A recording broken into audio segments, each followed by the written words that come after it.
Hello and welcome to the Farming Week, the podcast brought to you by Agriland, keeping you up to date with all the latest in Irish agriculture. I'm Charles O'Donnell and I'm joined by Agriland journalist Aisling O'Brien.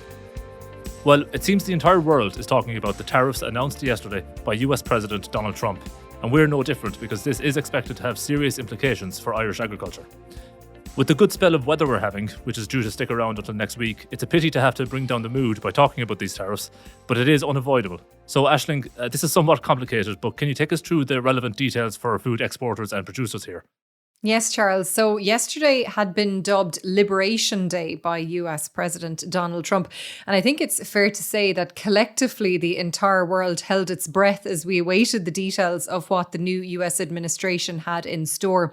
So at around 9 o'clock on Wednesday night, Irish time, the president made his announcement in the Rose Garden at the White House, where he held up a very large board outlining what he called reciprocal tariffs on other nations. Now, there will be a baseline or minimum tariff of 10% placed on all goods entering the US. That is set to take effect from April 5th, which is this Saturday. Now, the president did announce, though, that there was a series of higher reciprocal tariff rates for what he called the worst offenders, including a 20% tariff on goods from the EU, which he claimed the bloc charges a 39% tariff on US imports. Now, a tariff of 34% will be imposed on China, while a 10% trade tariff will be placed on all imports from the UK to the US, which, of course, may well give rise to issues when it comes to Northern Ireland and the Republic, and we'll have to see how all of that plays out. Now, these reciprocal tariffs were arrived at using a formula including the trade deficit for the US in goods with a particular country. Now, a trade deficit occurs when a country essentially buys or imports more products from other countries than it actually sells or exports to them. Now, many commentators at this point have pointed out that these tariffs are not reciprocal and that the 39% figure for the EU is being questioned as well. But here is the moment when Donald Trump landed on the EU on his large chart in the Rose Garden in the White House. And here's what he had to say about the EU when it came to reciprocal tariffs. European Union, they're very tough, very, very tough traders. You think of European Union, very friendly. They rip us off. It's so sad to see. It's so pathetic. 39%. We're going to charge them 20%, so we're charging them essentially half. So President Trump then signed an executive order for these tariffs on what he said was one of the most important days in American history, Charles. And he claimed that the US has been looted, pillaged, raped and plundered by nations near and far, both friend and foe alike. And he said that jobs and factories would come roaring back into the US on the back of these tariffs or duties. And he said that they would be, I suppose, reinvested into the economy. And I suppose this all marks a major shift in policy in terms of US trade policy internationally. And President Trump said that the announcement was a declaration of economic independence. Now, as part of his lengthy address, he said he was standing up for US farmers and ranchers who he said had been brutalized by nations all over the world. And he pointed to policies in Canada, the EU, Australia, China, South Korea and Japan when it comes to the treatment of US agricultural produce.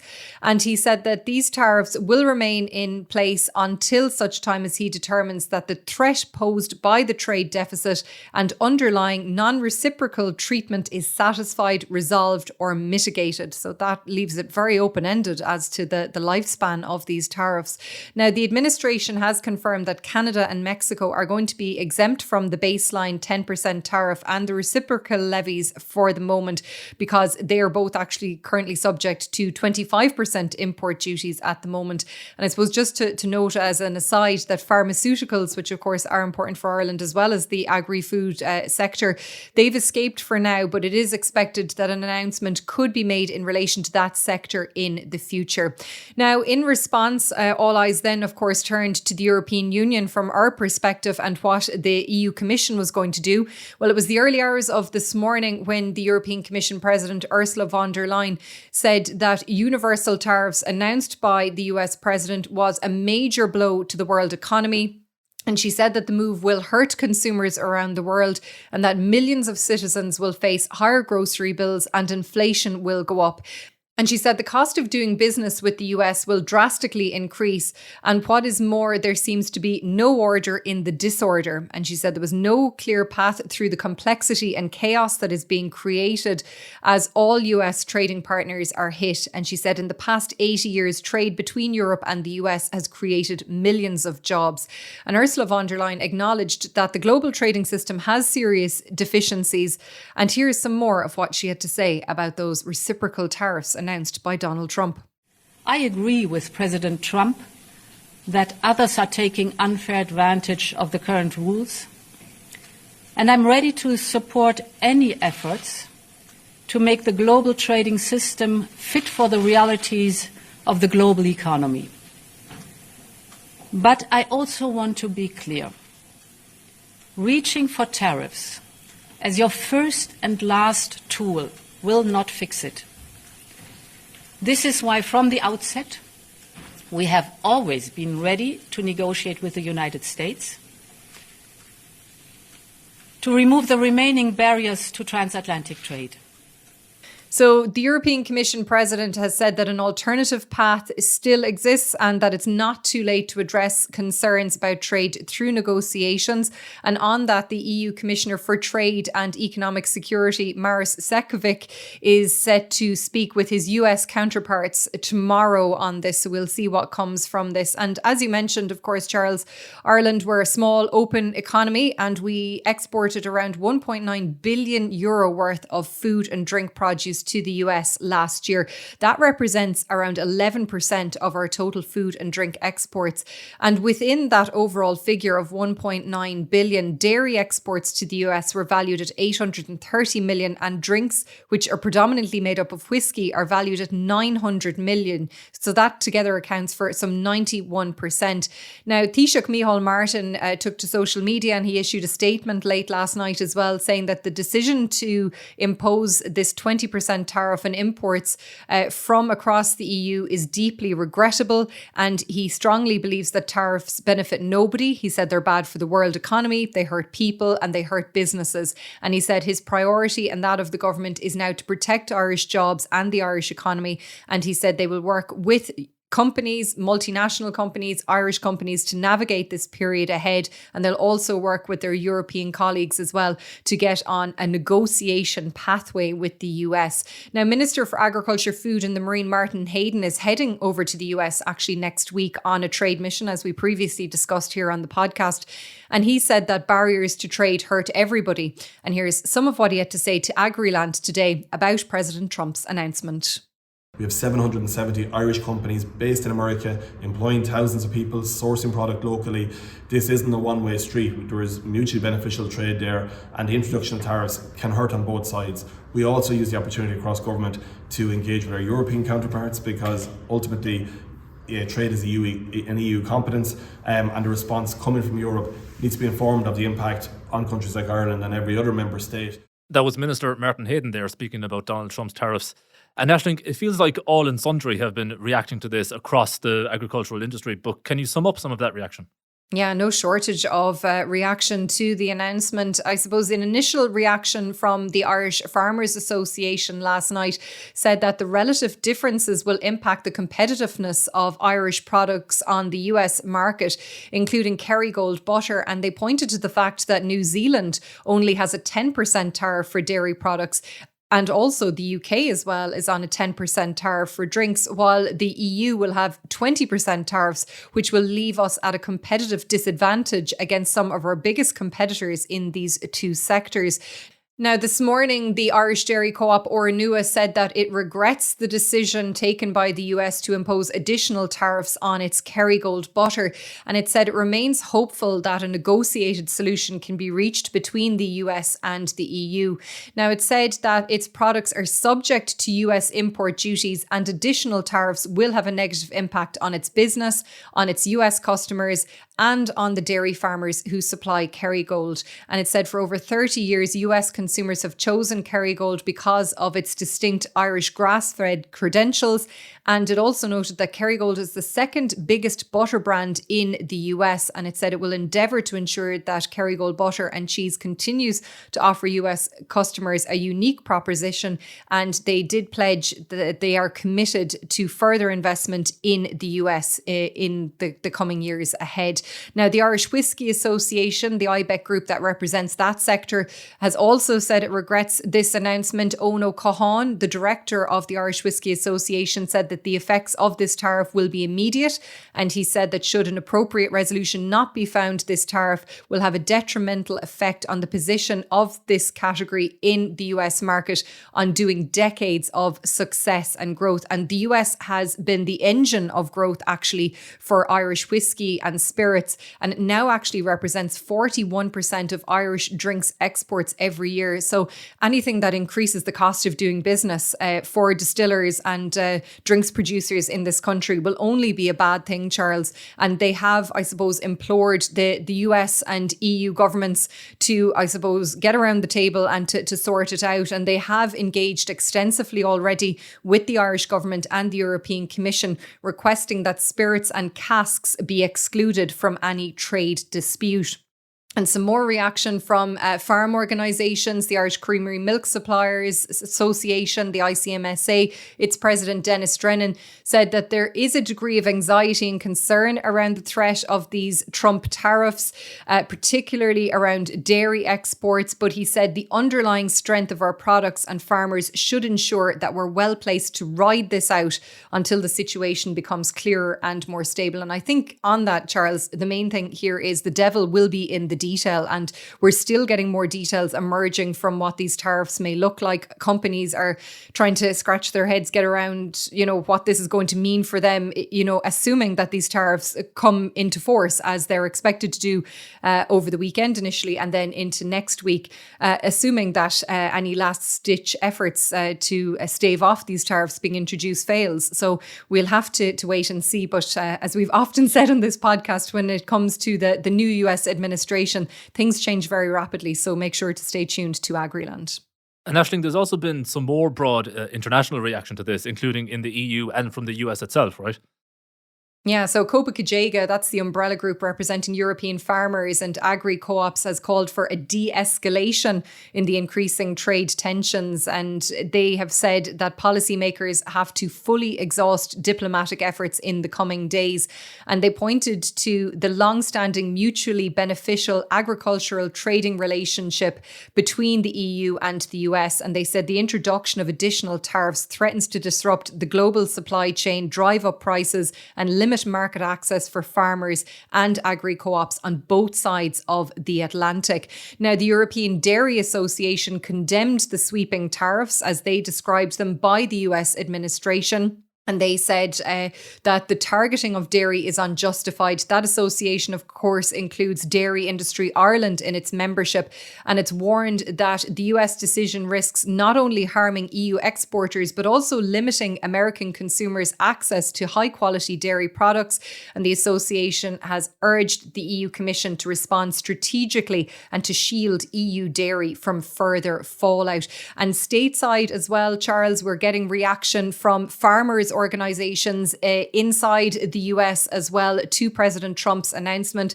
The American Farm Bureau Federation, that represents around 2 million farmers, said it welcomed the goal of a level playing field for US farmers, but it said that tariffs are not the way to go about it. The National Farmers Union, that represents around 200,000 farms and ranches, said that American family farmers and ranchers will bear the brunt of this global trade war. But the National Cattlemen's Beef Association has a more positive view of Donald Trump's announcement. It represents around 175,000 beef producers, and it said for too long America's family farmers and ranchers have been mistreated by certain trading partners around the world. And it said that the president is taking action to address numerous trade barriers that prevent consumers overseas from enjoying high quality, wholesome American beef. So that is some of the reaction from stateside to this announcement. Well, Aisling mentioned the dairy sector several times there, and there was a bit of good news on that front in the form of the global dairy trade, which increased by 1.1% after the latest auction event this week. But moving on now, and the exemption to planning restrictions for slurry storage announced last year, which aims to help farmers manage slurry storage and ultimately improve water quality and help Ireland keep the nitrates derogation, is still some time off, it would appear. Aisling, what did we learn this week? Yeah, so the IFA issued a statement following a meeting with Minister for Agriculture Martin Hayden and Minister of State with responsibility for housing John Cummins on this promised exemption for standalone slurry storage. Now, the IFA said that the exemption is expected to be in place to coincide with Tranche 9 of TAMS, of course, the Targeted Agricultural Modernisation Scheme. That tranche is set to open on September 6th and it will come to a close on December 5th. But the IFA has said that even with this timeline, Charles, the delay will still hamper farmers' plans to build nutrient management storage on their farms. And it said that this exemption, which was announced actually last August, it's still a long way off being put in place, which is very frustrating for farmers who want to build storage facilities on their farms. And they said that the only commitment that the ministers could give during that meeting was that they were expecting the exemption to be in place to coincide with Tranche 9 of TAMS. So this means that farmers who apply for TAMS now or begin their work this summer will not be able to avail of any planning exemption. And the IFA has called on both ministers to speed up the implementation of this exemption and include the inflationary impact on building costs in the revised reference costs as well. Now, they said the delay to the planning exemption in reality will mean that the exemption will have actually no effect this year, as it'll be 2026 before farmers will be able to have both the planning exemption and their TAMS approval in place before they commence the work. And they said that the exemption is, as you said, one action that the government could implement to make a real difference and help farmers to support the retention of the nitrates derogation. And they said that more storage capacity would give farmers more flexibility on when to apply their nutrients to ensure maximum uptake by growing grass. And it must be an absolute priority for the government to get this exemption in place and ensure that TAMS approvals are accelerated to allow the works to commence. So it seems like it's all pointing to September at the moment, Charles, but it seems to be a cautious outlook at this point. Now, there was news on a number of farm schemes and payments this week covering the sheep and bovine sectors. Aisling, can you take us up to speed on those? Yeah, let's kick off with the National Sheep Welfare Scheme because Minister Martin Hayden announced it was opening for 2025 this week. It has a budget of €22 million and it's a continuation and expansion of a similar scheme that operated last year. Participants in the 2025 scheme will be required to complete 3 actions to receive the full payment of €13 per ewe. Scheme applications have to be submitted before midnight on May 15th. And they can be made by a farmer or an approved farm advisory services advisor acting on their behalf through the Ag Food portal. Now, the scheme consists of 5 possible measures which are grouped into 2 categories, one containing a choice of mandatory actions and the other containing a choice of voluntary actions. So category A, which are the mandatory actions, are shearing, body condition scoring of ewes with appropriate follow-on management and clostridial vaccination of ewes or lambs if ewes are already vaccinated. And then in category B, which is the voluntary actions, they include foot bathing of breeding ewes or plunge dipping to control external parasites. Now, category A actions are each worth €4 per breeding ewe, from which applicants have to select 2 of the 3 available options. And category B, they're worth €5 per breeding ewe. And applicants have to select one of the 2 available options that I mentioned just there. Now, participants have to complete 2 category A actions and 1 category B action in order to claim the full payment, which is €13 per breeding ewe. And farmers joining the scheme this year have to indicate at application stage which options they intend to carry out by selecting the different category options that I mentioned above. And the actions selected have to be completed by October 17th. But if you're not able to complete those actions by that date, you will have an option to choose the later date of November 28th of this year, but then you will not be paid until January of next year at the earliest. So keep that in mind if you want an extension of time. It will delay the payment, of course, as well. Now, the minister also announced this week additional financial support to farmers to help in bovine viral diarrhea or BVD tissue testing. The levels of support available per calf tissue test will be increased to €3.50 up to a limit of 25 calves per herd. Now, Ireland is approaching BVD free status with further progress made in reducing the incidence of the disease in 2024. The reduction actually, since this programme started, the prevalence in breeding herds was 0.66%, and last year that had dropped to 0.02%. So a big success there in terms of that programme. So the increased support will be welcomed by farmers, that's for sure. Now, farmers who plan on reseeding grassland this year, Charles, with either red clover or a multi-species sward can avail of a support payment of up to €300 a hectare. And the Department of Agriculture's terms and conditions for the 2025 Basic Income Support for Sustainability, or BIS, and other area-based schemes outline how farmers can avail of support payments to reseed grassland under two separate measures. And they are the red clover silage measure and the multi-species swards measure. You can find more details on that. It's a payment, as I said, of €300 a hectare up to a maximum of 20 hectares per measure per applicant. More details on our website and app on that. And finally, the first in a series of in-person clinics to help farmers in making online applications for BIS and other area-based schemes took place this week, and staff from the Department of Agriculture are going to provide one-to-one support well in advance of that application closing date of Thursday, May 15th. And they have proved very popular in recent years, these clinics, Charles. And don't worry if you missed out on the first one that happened this week. There's a total of 16 clinics scheduled to take place at locations across the country, running from 10 a.m. to 4:30 p.m. You'll find full details on our website and app if you want to go along to one of those clinics. Well, Aisling mentioned BVD there, and in keeping with that, we just have a couple of other brief animal health updates to bring you. A TB prevention project won an award for innovation and entrepreneurship from Munster Technological University. The top prize of €4,000 and the title of MTU Entrepreneur of the Year was awarded to a multidisciplinary team of third-year chemical and biopharmaceutical engineering and sustainable energy engineering students from MTU's Bishopstown campus for their solution for TB prevention in cattle.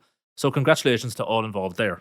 Further afield, both Slovakia and Hungary are continuing to see new cases of foot and mouth disease, and in Slovakia, the army has been drafted in to help in the decontamination of vehicles and the enforcement of animal movement restrictions. Minister Martin Hayden reaffirmed in the Dáil this week that there have been no movement of susceptible animals into Ireland from those countries since January 1st, which covers the risk period.